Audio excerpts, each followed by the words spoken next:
13 de mayo, el reloj avanza, 22 minutos nos separan de las 11 de la mañana. Yo quiero saludar a todos los hombres y mujeres, jóvenes y niños que se encuentran con la salud delicada, producto de este COVID. Un afectuoso, cariñoso saludo a mis buenos amigos, colegas, compañeros de tantas y tantas jornadas que laboran en nuestra amiga Radio Soberanía, a Pepe Marihueco, a Alfredo Vera, a Roberto Matulich, que están con la salud quebrantada por momentos difíciles, algunos en residencia sanitaria. Un abrazo para ellos y para todos los enfermos de COVID, que tengan un pronto restablecimiento.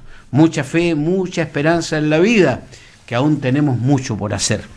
Y para continuar recepcionando las últimas ideas de cara a este acto cívico maravilloso, al que tiene la oportunidad de participar, al que ha sido convocado el pueblo de Chile el próximo fin de semana, tenemos en la línea, lo invitamos a ingresar a Marcelo Torchi, que es el candidato a la Convención Constituyente. Marcelo, un gusto, ¿cómo está? Muy buenos días. Muy bien, muchas gracias. Buenos días, Vladimiro. Buenos días, región. Estamos bien, estamos tranquilos, con hartas ganas, esperando ya el fin de semana y, bueno, dando los últimos tiros, porque hoy es el último día de campaña. Así que estamos bien.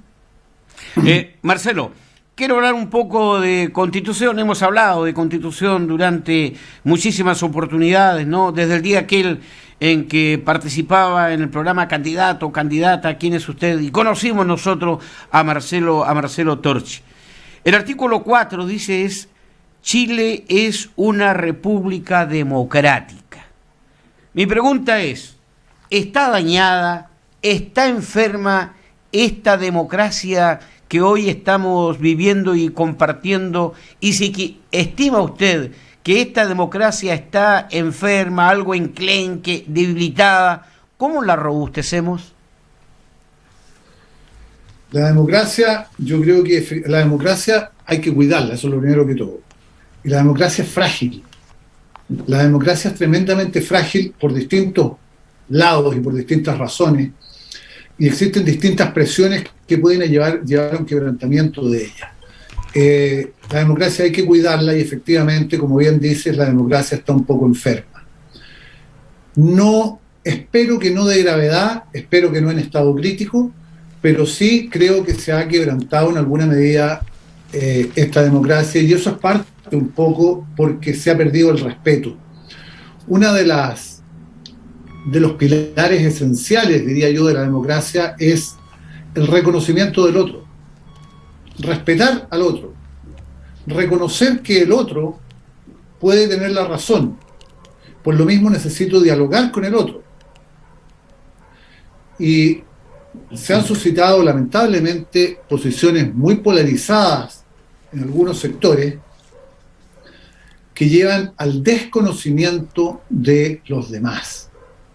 Eso ha generado faltas de respeto, descalificaciones y una serie de cosas que están presionando a la democracia, que están llevando a que se adopten decisiones o se intenten arrancar decisiones por vía de fuerza, sacando la política de los cuadros, sacando la política de donde debe estar y llevándola en alguna medida a las calles. Eso lo que nos está diciendo en cierta medida es que también los representantes que en algún momento elegimos no respondieron, incluso tal vez no dieron el ancho y no fueron capaces de responder al mandato que la ciudadanía les entregó. Y la forma de restaurar esa democracia es de fortalecer esa democracia. Primero, uno de los temas es hacer esta nueva constitución, una constitución para el siglo XXI, que sea capaz de fortalecerla, que sea capaz de llevar al diálogo de los distintos sectores y de solucionar los conflictos por la vía pacífica, privilegiar indudablemente la solución de conflictos por la vía pacífica como corresponde, velar porque el mandato constitucional y el mandato legal que la gente le ha dado a sus representantes, concretamente al presidente de la República, a los diputados, a los senadores, sea cumplido por estos diputados, senadores y presidentes de la República. A tal punto, y aquí está el tema, a tal punto que incluso sería partidario de establecer, desde luego, con requisitos, desde luego, con una forma que evite que pueda prestarse a venganzas pasadas de cuenta o algo por el estilo, pero sí un procedimiento de destitución de aquellas autoridades que no cumplan con el mandato que se les otorga a través del sufragio por parte de los electores. Y digo esto, y si pensamos en la actual Constitución y en una norma que probablemente va a pasar a la siguiente, porque ha sido así históricamente y va a ser así por los siglos de los siglos, que la soberanía reside esencialmente en la nación. Tú me acabas de nombrar el artículo 4, eso está en el artículo 5. La soberanía reside esencialmente en la nación y se ejerce por el pueblo a través de las elecciones periódicas y a través de los plebiscitos. De tal manera que las autoridades elegidas democráticamente reciben un mandato, ellos tienen que cumplir la voluntad de los electores. ¿Esa voluntad dónde se refleja? Se refleja en sus propuestas, en sus programas de gobierno o en sus programas legislativos, y si no responden a aquello que le dijeron a la gente, porque la gente no les da el voto porque sí, les da el voto porque cree en esas propuestas. Si a mí me dicen, oiga, voy a hacer lo siguiente para combatir la delincuencia y simplemente una vez elegido me olvido y no lo hago, no estoy cumpliendo con el compromiso por el cual me votaron. Por lo tanto, tengo que recibir por eso alguna sanción. Se debe restablecer la confianza que está perdida en gran medida en los sectores políticos, en la clase política, y una de las formas es establecer resguardos para la ciudadanía, y ese es uno de los que yo propongo. Un procedimiento de destitución por el incumplimiento. Marcelo, usted, si es electo por la ciudadanía magallánica el próximo domingo como convencional constituyente, va a ser uno de los encargados de tener esta tremenda responsabilidad de construir los cimientos de esta nueva patria. Y quiero conocer su mirada respecto a temas que son de candente actualidad y que ocurren en Chile, en el barrio, hablo del continente, y que está ocurriendo en el mundo entero. La violación a los derechos humanos. Quiero conocer su mirada sobre el particular y frente a dos acontecimientos que han sido noticia, una regional y otra a nivel país, de las últimas horas. Hoy, si usted vio el diario dice: el Estado deberá pagar 420 millones a víctimas de torturas que eran menores de edad el año 1973. Y detalla la información, ¿no?, a las crueles torturas que fueron sometidos niños de 15 años, entre 15 y 21 años en la época. Y después de casi 50 años se viene a hacer justicia. Eso por un lado. Y lo otro, que acaba de fallecer en el día de ayer el juez auditor Fernando Silva, y que fue en su hora final indultado por el gobierno. Quiero conocer su mirada frente a estos dos hechos y cuál es su convicción respecto a cómo Chile debe continuar en la nueva Constitución respetando los derechos humanos, compromiso que ya ha asumido a nivel internacional hace muchos años. El tema de los derechos humanos es un tema bastante complejo. Sin embargo, Chile es suscriptor de la respectiva Carta de Derechos Humanos y de la Convención Americana de Derechos Humanos, así como también del Pacto de Derechos Civiles y Políticos. Por lo tanto, son parte de la legislación nacional. Ahora, en materia de responsabilidad, que fueron más de 400 millones de pesos que se le va a pagar a personas que fueron calificadas como víctimas de violación de derechos humanos, corresponde a lo que se denomina la responsabilidad civil extracontractual del Estado.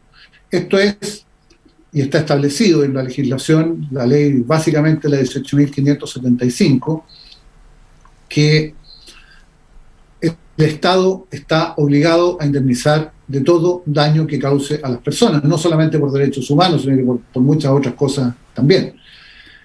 De tal manera que establecido el hecho, ese hecho no solamente tiene consecuencias desde el punto de vista de la legislación penal, de la legislación punitiva, que a los responsables en el evento que se determine la existencia de un delito le va a imponer una sanción penal, o si ella a lo mejor no procediere por alguna causal de extinción de responsabilidad penal, siempre, exista o no exista, digamos, responsabilidad penal, podría eventualmente existir esta responsabilidad civil extracontractual del Estado por el solo hecho que haya existido un daño a la persona. Es que no fue daño en este caso, fueron torturas. Es un daño, pues, sin lugar a duda. O claro, no es dañado el que es torturado. Sí. Es un daño a la persona, sin lugar a duda, y eso corresponde que sea indemnizado, y así lo han determinado los tribunales. No es algo fuera de lo común. No es primera indemnización tampoco que se aplica. Ha habido varias, casi todas las indemnizaciones, en casi todas las causas por derechos humanos, posteriormente a ellas ha habido un proceso judicial por vía civil, en la cual quien defiende al fisco de Chile es el Consejo de Defensa del Estado, y normalmente lo que se ha resuelto es otorgar indemnizaciones para las personas, o en el evento que corresponda a gente fallecida, digamos, a sus respectivos deudos. ¿Y el indulto de Fernando Torres Silva, juez auditor del Ejército durante la dictadura? Yo lo conocí mucho. Estaba muy enfermo, estaba con un cáncer a los huesos. La verdad de las cosas, no solo respecto de Fernando Torres, sino que en general respecto, y no solo respecto de temas de derechos humanos, sino que en general respecto de las penas que impongan los tribunales, la imposición de la pena debe llevarse a efecto con la respectiva humanidad. Sea que se trate de presos comunes o de presos por derechos humanos o por la razón que sea. Por lo tanto, el indulto del que fue objeto por razones humanitarias me parece absolutamente procedente, me parece que llegó tarde, porque la sanción para la gente, lo que se impone como sanción para la gente, sin lugar a dudas, es la reclusión, la privación de la libertad. Por lo tanto, pero esta privación de la libertad no debe ser más gravosa que eso. Cuando esta privación de libertad, y esto es conceptual, digamos, estoy hablando desde el punto de vista doctrinario penal, y cuando esta privación de libertad significa un mayor gravamen, deja de cumplir lo que se denomina la finalidad de la pena. La finalidad de la pena, en este caso, es una justa retribución, pero que en ningún caso significa un daño mayor a la persona. Por lo tanto, cuando tenemos personas que están tremendamente enfermas, en este caso tenía una enfermedad terminal, y ese fue el fundamento del indulto, y fue el fundamento que también tuvo el ministro Madrid para otorgarle el beneficio de la reclusión domiciliaria. Creo que la persona debiera pasar su último tiempo, sus últimos días, en un establecimiento asistencial, cual fue el caso, o en su domicilio con sus familiares. Cuando la privación de la libertad deja de constituir la finalidad, deja de ser parte de las finalidades de la pena, porque la pena no solo debe ser retributiva, sino que además la pena debe ser justa, y además la pena debe instar por lo que se denomina la protección general de la sociedad, y en ese sentido debe ser una suerte de prevención y de corrección de la persona. Cuando deja de cumplir la finalidad, la pena deja de surtir sus efectos, ya no tiene ningún sentido seguirla aplicando. Cuando pensamos en una persona que es absolutamente imposible, estoy hablando en términos generales, que es absolutamente imposible que pueda volver a cometer un hecho punible, cuando estamos pensando en una persona que ni siquiera se da cuenta de la situación que está viviendo o dejando de vivir, cuando pensamos en personas que la misma privación de libertad le significa un mayor daño, deja de cumplirse la finalidad de la pena, y en ese caso existen las razones humanitarias que se han esgrimido tanto en el indulto como en la sentencia del ministro Madrid Croaré, y bueno, la gente debe, no solo puede, sino que debe ser puesta en una situación más benigna. No me quiero quedar detenido en este tema, solamente agregarle o consultarle para después avanzar con la Constitución en líneas generales, más allá de lo que significan los derechos humanos, aún sin arrepentimiento.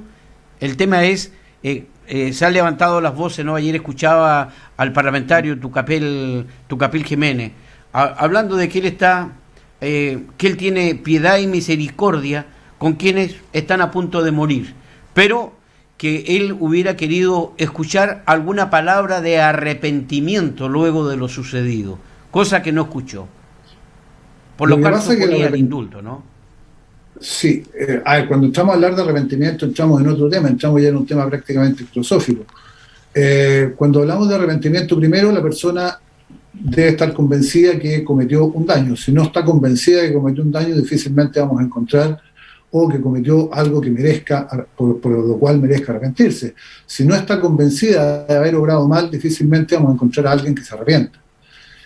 Por otra parte, debe tener la capacidad cognitiva para poder arrepentirse, debe estar en una situación de salud que se lo permita. Si no está en esa situación, también difícilmente vamos a lograr que alguien se pueda arrepentir si ya no se está ni siquiera dando cuenta de sus propios, de lo que está haciendo en lo inmediato. Entonces, es difícil, es un tema que sin lugar a dudas queda liberado a la conciencia de cada individuo. El tema del arrepentimiento tiene que ver con decisiones personales, no con decisiones donde pueda entrar a regir la ley, salvo cuando el arrepentimiento es eficaz o cuando se establece el arrepentimiento como causa de una atenuante, pero producida que sea una condena en cualquier delito de que se trate, ya la persona, una vez que entró a cumplir la pena, una vez que entró, digamos, en el régimen, ya prácticamente se olvida de cualquier otra cosa que no sea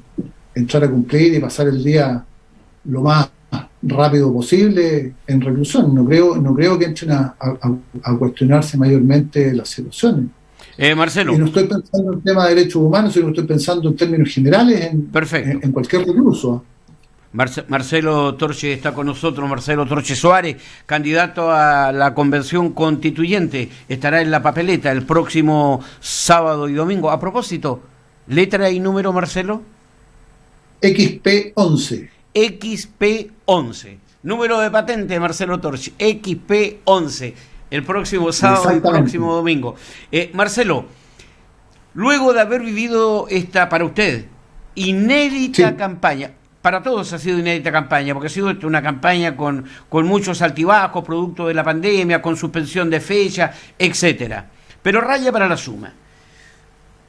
Cuando comenzó el año pasado ya esta campaña, y ahora que está concluyendo, ¿hay algún tipo de convicciones que haya podido cambiar luego de conocer nuestra realidad en todos sus detalles, de haber recorrido toda la región, de haber escuchado a la gente, de haberle puesto oído, de haber visto Magallanes en toda su extensión?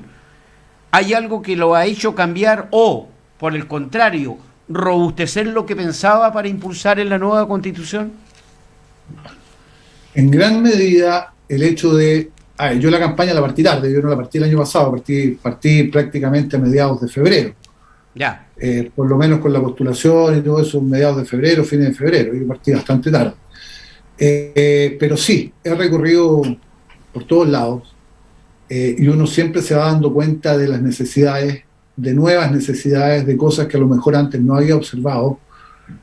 Alguna vez lo mencioné, una cuestión súper simple como era la necesidad y el derecho de la gente, el derecho, y valga la redundancia, a los derechos digitales, que el Internet hoy día es una necesidad, tanto para las personas que trabajan, pero fundamentalmente para los niños que están cumpliendo clases online. Y en la región no hay efectivamente una buena comunicación en ese sentido, y se requiere de hacer mayores trabajos, se requiere de garantizar que los niños puedan tener acceso, los niños, los jóvenes puedan tener acceso por el bien de la educación a los derechos digitales y a una buena conectividad. La región no tiene una buena conectividad y es una necesidad absoluta de hacerlo. No lo habíamos dimensionado antes de la campaña, sí lo hemos dimensionado hoy día. Marcelo, perdón, y no solamente conectividad digital, ¿eh? A raíz del paro de los camiones y lo que ha ocurrido en la Argentina, estamos también nosotros con tarea pendiente frente a la otra conectividad.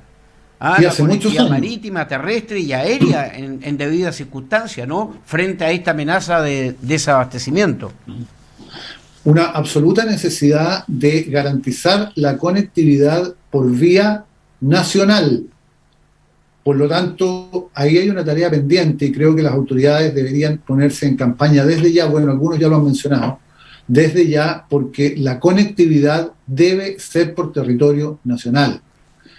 Utilizar los medios que se tienen, utilizar las barcazas y pasar, digamos, por la costa desmembrada hasta Magallanes, pero garantizar que los camiones puedan llegar a suelo magallánico. No es posible que continuemos con ese aislamiento, eso es absolutamente claro. Ya eso lo teníamos visualizado desde antes, pero sin lugar a dudas que tanto el paro que se produjo en Neuquén, el nuevo que se produjo en Villa Langostura y la respuesta que se produjo acá en Punta Delgada, tenemos que tener muy claro que debe ser una de las prioridades para nuestras autoridades, cualquiera que ellas sean, la conectividad por territorio nacional. Eso es una necesidad que debería estar solucionada desde hace mucho rato y que la verdad las cosas que cuando pasa la efervescencia parece que se les olvida. Pero es un tema por el que tenemos que velar y por el que vamos a tener que estar molestando, por así decirlo, cada cierto tiempo si es que no se ponen las pilas y no se establece luego una garantía de conectividad por vía nacional con el territorio de Magallanes. Marcelo, para usted el hecho de que tengamos la posibilidad de elegir también por vez primera un gobernador, no sé si usted está de acuerdo con las facultades, con que va a llegar este primer gobernador, es un hecho importante, trascendental, a lo que generalmente usted ha escuchado, además de alguna oportunidad, que anhelamos la descentralización. Es un hecho tremendamente importante para eso. Sin embargo, yo soy un convencido, y así lo he manifestado varias veces, también es uno de los ejes de campaña que hemos tenido, que hemos hablado, una regionalización efectiva, se requiere aún una mayor autonomía, y esa mayor autonomía debe estar representada en la figura del gobernador. Por lo tanto, las facultades que se le han dado son bastante pocas y tiene una figura paralela, que es la figura del delegado presidencial, que derechamente es el nombre que siempre debió tener el intendente, porque el intendente es eso, es un delegado presidencial porque es el encargado de ejecutar las políticas del gobierno central en las respectivas regiones. Por lo tanto, a mi juicio, debiera desaparecer la figura del delegado presidencial, todas las facultades debiera tenerlas el gobernador regional y además de esas dos debería tener facultades ampliadas, facultades normativas para adoptar ciertas decisiones que son imperativos en la región. De manera que creo que sin lugar a dudas es importante que se elija gobernador regional, pero también creo, y esa es una misión que vamos a tener los constituyentes, de ampliar más la autonomía normativa de estas autoridades, de manera que se produzca de verdad una descentralización y no solamente en el papel. Marcelo Torche, finalmente, ¿por qué deberían los magallánicos, sus hombres y mujeres habilitados para votar, sufragar, votar, marcar en la papeleta de los constituyentes el nombre de Marcelo Torche Suárez? Porque Marcelo Torche Suárez es un abogado que durante toda la carrera ha estado vinculado al área constitucional, que trabajó con la Constitución en distintas materias, que en una época, yo diría entre el 2006 y el 2010, fue el abogado que más alegatos tuvo en el Tribunal Constitucional, que tiene la experiencia para defender a la región de Magallanes, que tiene las ganas para defender a la región de Magallanes en la Convención Constituyente y que busca una mejor constitución para todos los chilenos, una constitución que pueda trascender a los distintos gobiernos y que dure por los próximos 40 o 50 años a lo menos. Queremos una constitución del siglo XXI, eso es lo que sueño y me la voy a jugar por Magallanes. Así que por eso le pido a la gente de Magallanes que vote por mí, Marcelo Torche, XP11. XP11. Gracias, Marcelo. Un gusto, que tenga una muy buena tarde y a cuidarse el fin de semana. Le he dicho a todos los candidatos, porque van a tener contacto con mucha gente. Hay que guardar los debidos protocolos, la mascarilla, el alcohol gel, la distancia física, a no entusiasmarse en demasía. Y es importante no solo para los candidatos. Yo creo que la gente tiene que ir a votar, que vaya a votar sin miedo, pero que adopte las precauciones mínimas. Desde luego tiene que llevar 4 cosas: su carnet de identidad, su mascarilla, su alcohol gel y su lápiz de pasta. Yo creo que con eso, y guardando la distancia, no va a tener ningún problema y no va a correr ninguna clase de riesgo, pero vaya a votar. Gracias, Marcelo. Muy buenas tardes, Marcelo Torche. Muchas gracias, Vladimiro. Chao. Hasta siempre. Marcelo Torche, candidato a la Convención Constituyente. 11 de la mañana, sí, 11 de la mañana con 1 minuto y medio aquí en Polar Comunicaciones. Estamos haciendo Buenos Días Región. Hoy es un día muy especial, ¿no? Ustedes han escuchado solamente opiniones de quienes son candidatos. La verdad es que habíamos invitado al candidato Claudio Flores, candidato a gobernador regional. También a Jorge Flies, por un compromiso contraído con anterioridad. Se disculpó en no participar de esta conversación Claudio Flores, y por razones laborales, aparentemente. También desistió de la conversación de hoy aquí en Polar de Comunicaciones, pese a que por su equipo comunicacional había sido ratificado durante la semana el doctor Jorge Flies Añón. Sí, vamos a tener a Cristian Mattenson a eso del mediodía para conocer su proyecto de región, porque es uno de los candidatos a gobernador en esta región de Magallanes y la Antártica chilena.